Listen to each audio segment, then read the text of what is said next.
শিক্ষামন্ত্রী আনম এহসানুল হক মিলনের পদত্যাগের দাবিতে পিরোজপুরে বিক্ষোভ মিছিল ও সড়ক অবরোধ কর্মসূচি পালন করেছেন এইচএসসি পরীক্ষার্থীরা। বুধবার দুপুর ১:৩০টার দিকে শহরের সিও অফিস মোড়ে কয়েকশো শিক্ষার্থী জড়ো হয়ে সড়ক অবরোধ করেন। এ সময় তারা বিভিন্ন স্লোগান দিতে থাকেন। এতে কিছু সময়ের জন্য ওই সড়কে যান চলাচল ব্যাহত হয় এবং সড়কের উভয় পাশে যানবাহনের দীর্ঘ সারি সৃষ্টি হয়।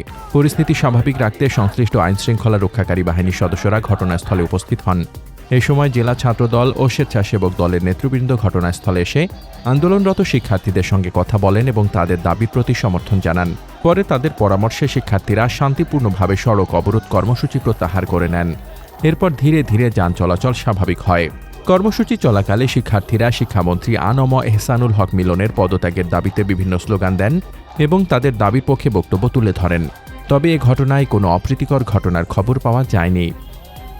মোহাম্মদ শামীম রেজা, দৈনিক খোলা চোখ।